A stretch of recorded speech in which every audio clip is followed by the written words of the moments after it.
वो 8 नवंबर 2016 की काली रात, जिस रात देश के प्रधानमंत्री नरेंद्र मोदी लाइव टीवी पर आकर नोटबंदी की घोषणा करते हैं।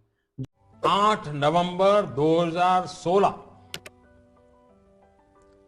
की रात्रि को 12 बजे से वर्तमान में जारी 500 रुपए और 1000 रुपए के करेंसी नोट लीगल टेंडर नहीं रहेंगे। जिसके बाद बैंकों के बाहर लंबी लंबी लाइनें लगती है, सैकड़ों लोगों की मृत्यु का भी दावा किया जाता है और नोटबंदी के दौरान कितने ही लाखों परिवार उजड़ गए, कितने ही व्यापारी घाटे में चले गए और देश का जो हाल हुआ था उससे हर कोई वाकिफ था और हर कोई केंद्र सरकार और प्रधानमंत्री नरेंद्र मोदी को ताने दे रहा था, बद्दुआएं दे रहा था कि यह क्या कर दिया।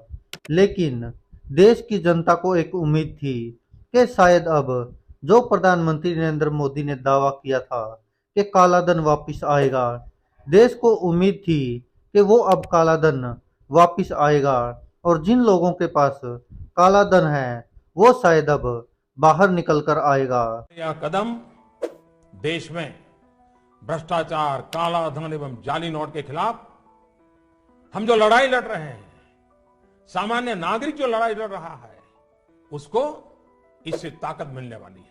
लेकिन ऐसा कुछ हुआ ही नहीं।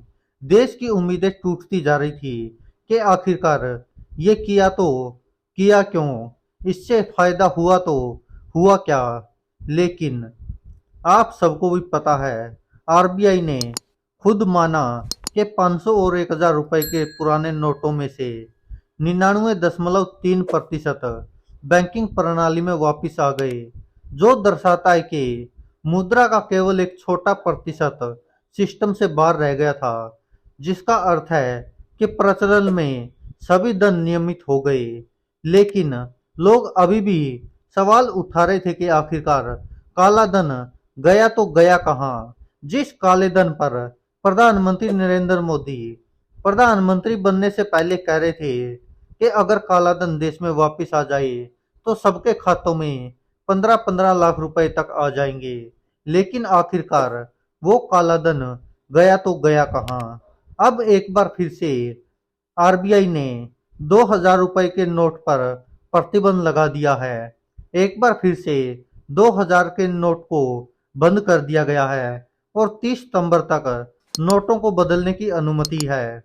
अब सोचने वाली बात है, क्या काला धन रखने वालों के लिए सफेद करने का एक और बड़ा मौका दे दिया है हमारे देश की सरकार ने।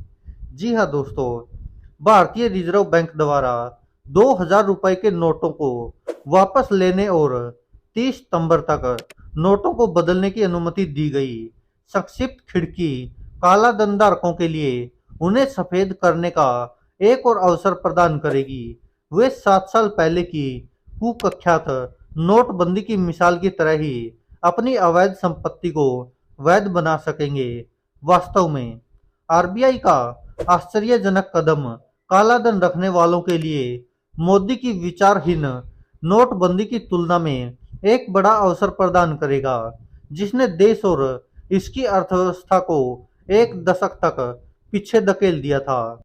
प्रधानमंत्री नरेंद्र मोदी ने अपनी नोटबंदी को काले धन के खिलाफ एक सर्जिकल स्ट्राइक के रूप में पेश करने की कोशिश की थी, लेकिन यह आधी रात के सपनों से आगे नहीं बढ़ पाया, क्योंकि टनों में काले धन इतने सफेद कर लिए गए कि यहाँ तक आरोप भी लगे कि इसका मकसद लोगों के काले धन को बदलने को आसान बनाना था। आरबीआई ने भी खुद माना कि 500 और 1000 रुपए के पुराने नोटों में से 99.3% बैंकिंग प्रणाली में वापस आ गए, जो दर्शाता है कि मुद्रा का केवल एक छोटा प्रतिशत सिस्टम से बाहर रह गया था, जिसका अर्थ है कि प्रचलन में सभी धन नियमित हो गए। लेकिन यह सब काले धन से लड़ने के नाम पर हुआ। अंतिम गणना में केवल 10,720 करोड़ रुपए के पुराने नोट नियमित बैंक प्रणाली से बाहर रहे। यह इस तथ्य के बावजूद था कि सरकार काले धन के रूपांतरण के खिलाफ सुरक्षा उपाय करने का दावा कर रही थी। सरकार की धमकी है कि लेन देन के निशान केंद्र द्वारा पीछे किए जा रहे थे और मनी लॉन्ड्रिंग या काले धन को सफेद में परिवर्तित करने में शामिल होने या मिलीभगत करने वालों को बख्शा नहीं जाएगा।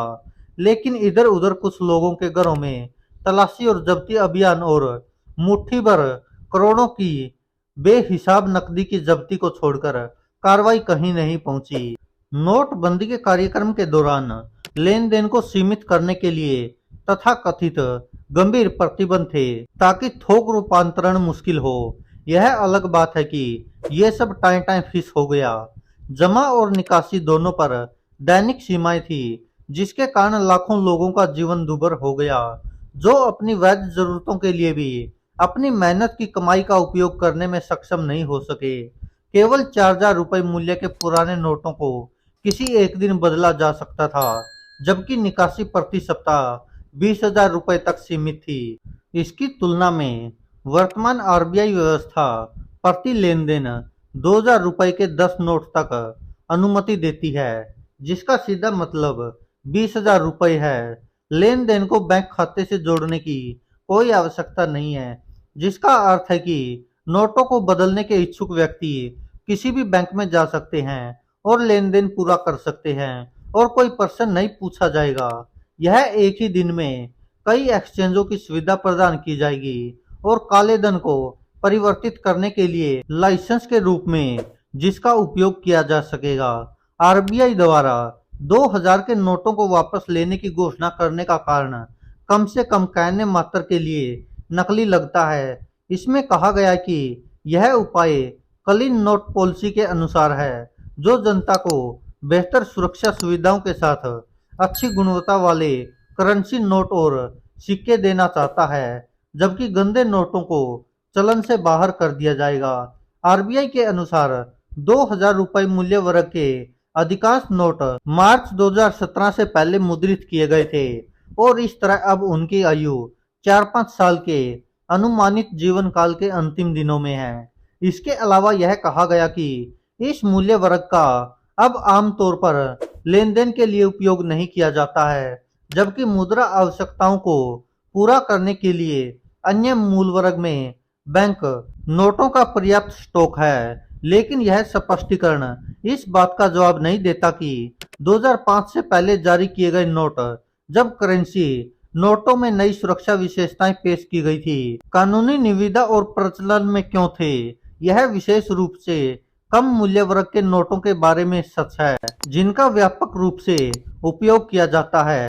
इसलिए आरबीआई के अचानक फैसले का एक अस्पष्ट कारण बना हुआ है। विपक्षी दलों ने आरबीआई के फैसले की आलोचना की है, जिसके लिए प्रधानमंत्री नरेंद्र मोदी को सीधे तौर पर जिम्मेदार ठहराने में उन्होंने कोई हिचकिचाहट व्यक्त नहीं की, यह कहते हुए कि यह हमारे स्वयंभू विश्व गुरु की खासियत है।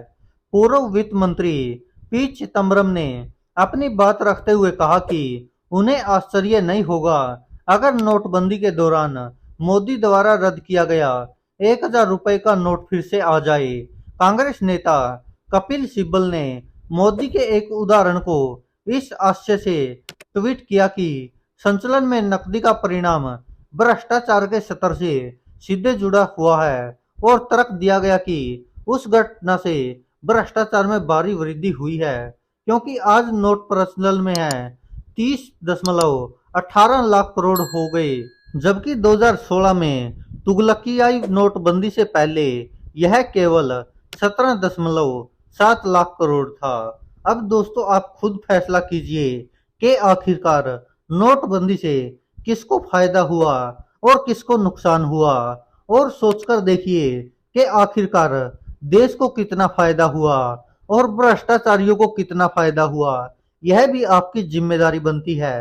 केवल आंखें बंद करके अंधविश्वासी मत बनिए। केवल आंखें बंद करके यह मत कहिए कि जो देश के प्रधानमंत्री ने कहा वो सही है, जो किया वो भी हमारे हित में है। लेकिन सोचकर देखिए, जब पहली बार नोटबंदी हुई थी 8 नवंबर 2016 में, तो तब आपको क्या फायदा हुआ और क्या नुकसान हुआ, और अब अगर 2,000 रुपए के नोट को बंद किया जा रहा है तो इससे भी आपको क्या फायदा होने वाला है, देश को क्या फायदा होने वाला है, या भ्रष्टाचारियों को क्या फायदा होने वाला है। नोटबंदी के दौरान बड़े बड़े दावे किए गए कि इससे भ्रष्टाचारियों की कमर टूट जाएगी, आतंक कम हो जाएगा, हमले कम हो जाएंगे देश पर। लेकिन आप याद कीजिए, नोटबंदी के बाद भी कितने हमले हुए हैं।